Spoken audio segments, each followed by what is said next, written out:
Hey everyone, it's Jaw Fossil and welcome to another team draft overview. I joined this singles league called the PBA, and I am excited to show you guys the team I selected.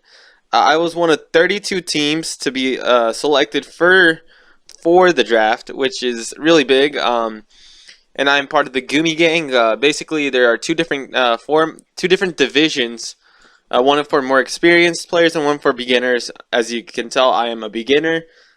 And yeah, if you guys are enjoyed this video, hit the like button down below, subscribe, and turn on those notifications so you can get notified for these PBA battles.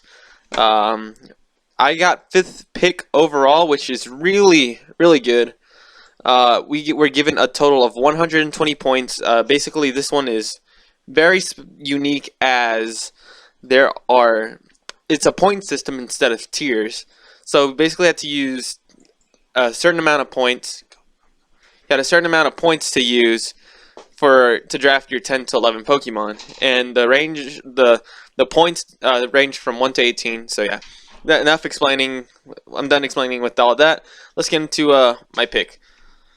So going into round one, I decided to grab a very big power player. This is in the National Dex format, meaning that I'm able to use Megas. I'm not allowed to use Z moves or Dynamax mons. So yeah, I decided for my first pick to grab Megalopony. What makes Megalopony so powerful is its ability Scrappy. Once it Mega Evolves, it's able to fake out flinch anything now. It's able to hit ghost types, which was a big problem originally. It's got good coverage, an immense speed and attack stat, and overall can hit hard. Many people are terrified of seeing Megalopony. Another thing that a lot of people will see is Fake Out Last Resort, which is a deadly combo. It's simple, but it's so effective. And yeah. Again, I decided to grab a very hard hitter in Megalopony. It says on there it was 18 points. I meant to put 17. I kind of forgot to change it. But yeah. Again, Megalopony is able to do a lot of damage regardless. And I can bring it almost every week. I can change up its movesets to have coverage against almost any other mon. And yeah. Megalopony is a very strong first pick for a beginner like me. There we go. So going into the next round, I was thinking about what mon should I grab next. Obviously, I had a plan, and something very valuable to me is a fairy type. Good fairy types means that you have a higher chance of winning the game, since nothing really stops fairy types. And I was able to pick up Clefable for 16 points. Clefable, a massive special attacker, very bulky, has an amazing coverage. Psychic, Flamethrower, Thunderbolt, Ice Beam, anywhere between that. It's a really powerful mon. It has an amazing strat in stored power, which is something that I think gives it an edge over many other fairy types. And also its infinite ability to set up. It's got Calm Mind. It's got Cosmic Power. It can easily set up, and once it's set up, it's hard to take down. And stored power basically makes it into where it won't die. If you think Toxic will wear it down, it's got Magic Guard, so it cannot go down at all, unless of course you find somehow a way to get rid of it.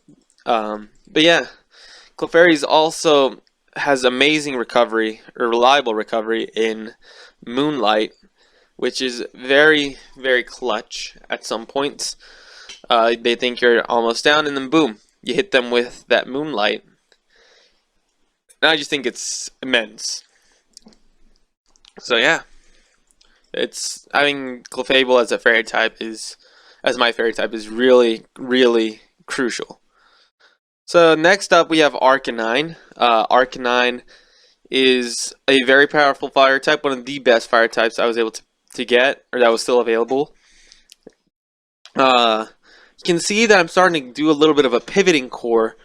Megalopony, Clefable, and Arcanine. Uh, Someone said, and I quote, that that the pivot core between these three is terrifying because because they can easily switch out one way or another. But even then, Arcanine is really good physical or special. You can run both ways. Um, it's got good coverage for its physical side. It's got okay coverage for its special side, but most people run physical. And something that's going to be a problem for me is my lack of special type attackers. That's something I feel that will be affecting me a lot. Everyone can easily bring a physical will bring a special wall or a good physical wall, and I'll have nothing to hit it with. The good thing about Arcanine is that it can go both ways, and I'm just glad I was able to pick up Arcanine. Arcanine is one of the best fire types, and some amazing abilities. Can easily lower attacks, can do a lot of damage, and can leave it can dent a lot of mons. I just think that having Arcanine on the team is something that I didn't want to pass up. Especially as you'll see later throughout the draft, I pick a lot of hard hitters to go with Arcanine along with Megalopony and Clefable. So for my next pick, I was thinking about a good ground type since most of the ground types were starting to get drafted, and I was also thinking about what's a good combo or a good type duo with a ground type. Out of all the available ones that were still there, I decided to grab Mamoswine. Now, what makes Mamoswine so good is its amazing natural physical attack. It's got good bulk, okay speed, but just the fact that it's able to hit hard, and with thick fat too, meaning that it makes its fire weakness neutral. It makes its ice type neutrality resistant, and not only that, it also, again, it can run Life Orb. Most of the time you'll see it run Scarf or Band, but it's also it can be used as a Life Orb setter. It's also got really good priority in Ice Shard, can do a lot of damage. Not only that, it has some of the most powerful attacks in the game, or one of the most powerful attacks in the entire series, which is Earthquake. Rock, and if that's not enough, it also has Rock Slide and Icicle Crash, which are two moves that definitely are weekly things that you will, or weekly moves that you will see on almost every Mamoswine. And not only mine, but not only that, it can also be used as a good rock setter. It's pretty bulky, as I said before. But most of the time, and you can run rocks on it, but most of the time I'm planning on using it as a physical sweeper or dent attacker, as a good physical attacker. Not only that, it will be able to leave dents on a lot of mons. And as you can see, almost all of my mons are pretty bulky except for Lopunny. But then again, we're gonna be okay. We'll be able to handle that problem later throughout the draft. So for my next mon, I decided to grab another physical attacker, but this time it was a water type attacker in Gyarados. Gyarados, one of the best water type attackers in general, and although it is a physical attacker, it also has some good abilities in Intimidate. What makes Gyarados so good is the fact that it can set up with Dragon Dance. As you can see, most of my team is naturally a good attacker or special attacker, but with Gyarados, along with like Clefable, it's able to set up Sweep. It's got good coverage in Power Whip, Waterfall. It's got Outrage. It has Balance, which isn't that good, but it still gives it Flying Stab. I'm not going to use it that much though. But what makes Gyarados so powerful is, again, that ability to set up. And I think that If I'm able to find the perfect opportunity to set it up, we will have a guaranteed victory. Nothing really touched, or like, it's got a good bulk. Sure, it has a bad electric type weakness, but we can make it work. We can find ways around it. And yeah, Gyarados is overall just a very good setup sweeper, and can also, and even if it doesn't come as a setup, it still can leave a dent on any Mon or any Pokemon it goes up against, really. So for my next Mon, most people would call me crazy if I didn't grab it or a legendary or a mythical Mon, because those are some of the more powerful Mons on the team, or on anyone's team, really. Everyone will grab at least 2 or 3, but I decided to grab one to start off. And for my first time using a legendary mythical, it is Zarude. Zarude is my Mon that completes the Fire Water Grass core, and it's also just really good offensively. Another physical attacker, yeah, I know, but it's still really good regardless. It has reliable recovery and jungle healing. It's got good setup options and bulk up. It has some pretty okay coverage with high horsepower. I think it gets Iron Tail. It gets I think it gets Rock Slide as well. It gets U-turn. And it also has some powerful attacks in Darkest Lariat and Power Whip, which are 2 of the best stab options. Zarude can easily do a lot of damage. I'm sure most people will be forced to run Scarf or Bandit or Life Orb as well, but again, Zarude is overall just a very powerful Mon, and also a very good jungle monkey, as I said when I drafted it. And yeah. So for my next Mon, after I decided that my Fire Water Grass core was done, I decided to focus on my Berry Dragon Steel type core. And what better way to do that than to grab my mascot, Tyrantrum, another physical attacker. As you can see, it's 1, 2, 3, 4, 5, 6. Well, 5.5 physical attackers to 1.5, since Arcanine can be ran both physical and special, but most of the time you'll see him physical. So yeah. But again, Tyrantrum is really can hit hard. It has an amazing ability in Rock Head. Head Smash Rock Head is crazy dangerous. Not only that, it also has Outrage, which is really good. Not only that, it can also set up with Dragon Dance, and can run Earthquake or Fire Fang, Thunder Fang, Iron Head, and weirdly Play Rough, which is something I didn't even know it could learn until while making this video, or while making the draft. But I think that once Tyrantrum comes out, it can dent a lot of Mons. It's a big problem seeing, like right now, looking at the team, it's a big problem seeing that if one special wall, or one good physical wall comes in, we really don't have a good option for it. Or even then we do. In Clefable, or we'll figure that out down the road. But yeah, right now, Tyrantrum is going to be another very good attacker for the team. And as you can see, my team is raw or full power, all physical power. So something we lack on this team is a good hazard setter / remover. We got Tyrantrum, we got Mamoswine, we sort of have Clefable, but we don't have an actual good hazard setter or hazard remover. Well, that ends today, as we have Fortress. Fortress is not only a very tanky Mon, it's also got access to Stealth Rocks, both Spikes, and I think Sticky Webs. I don't think it does, but it might, since it is a bug type. But not only that, it also has some good removal in Rapid Spin. Rapid Spin will also raise its speed, making it a good bit faster.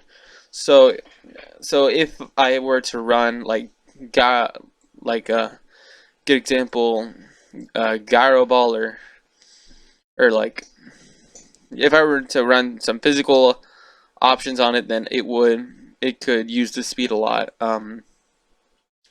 Again, it's a really good. It's one of the last setters slash removers on the team, or like available in the draft. So being able to pick it up was insanely clutch.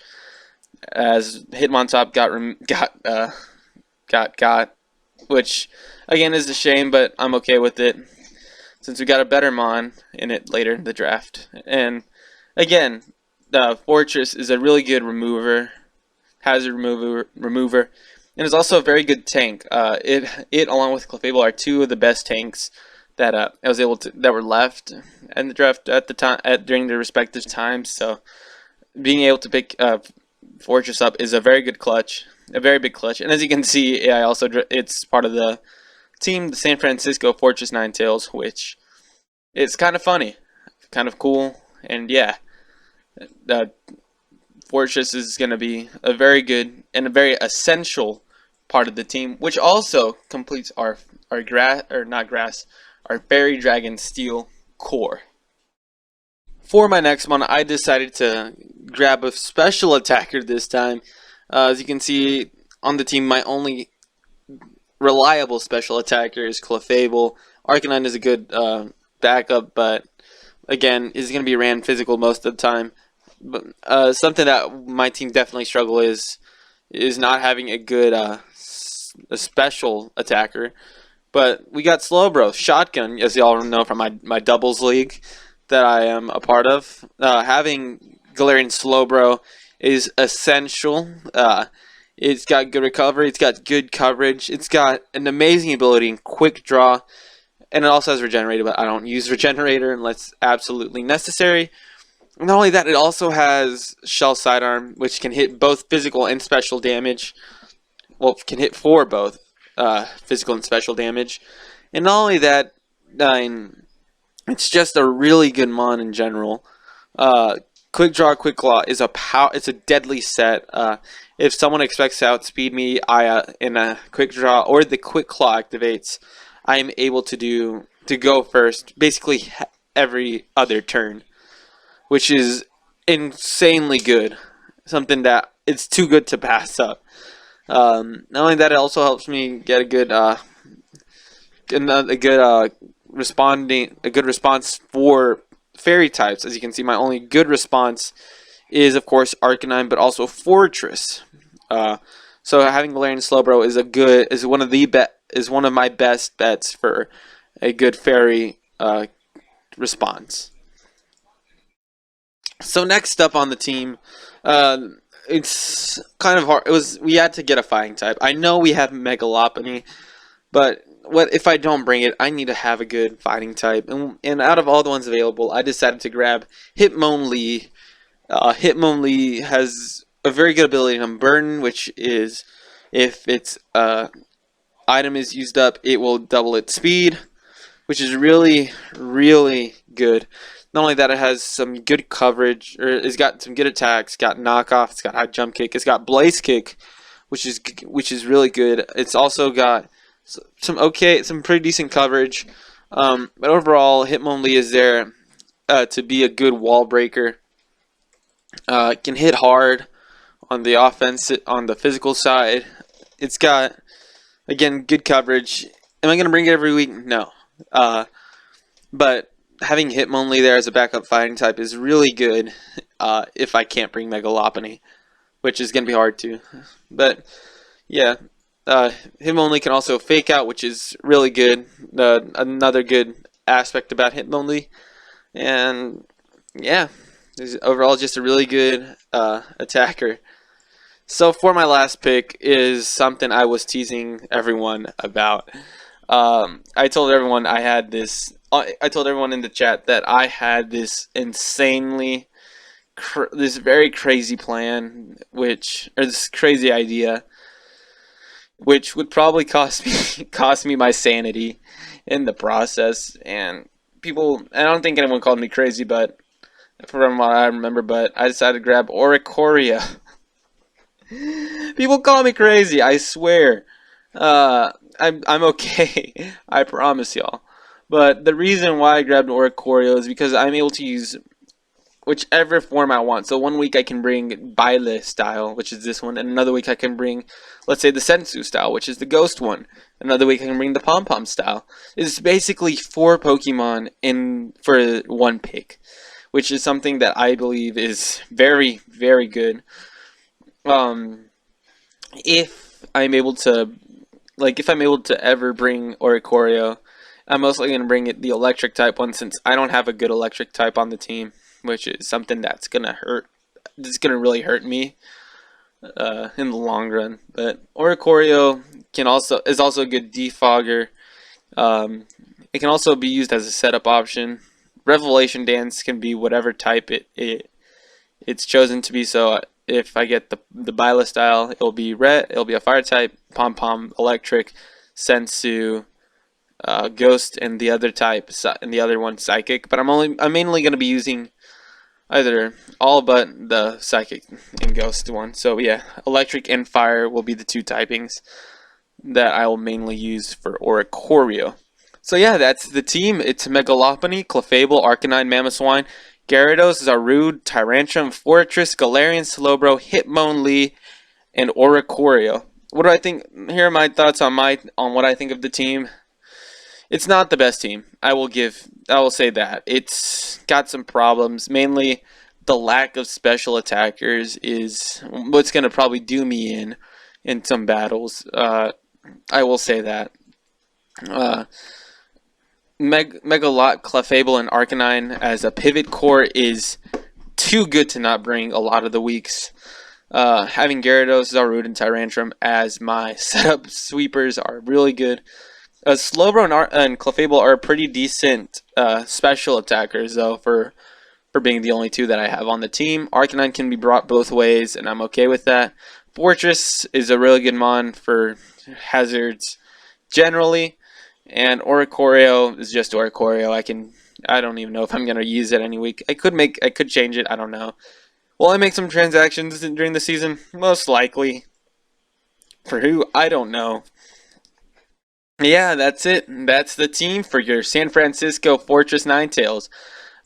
This week, for the first week, we're going up against Coach Ginger and the E-Town Scavaliers. So a team builder will be up on that sometime during the week. And the battle will be out the day after that. It's going to be hard making the schedule, but I'm super excited to work with this league. And yeah, that's pretty much it. Thank you guys for watching. Subscribe if you're new. Hit the like button down below, of course. And turn on those notifications so you can get notified for all these battles. So yeah, that's pretty much it. So until next time, I will see y'all.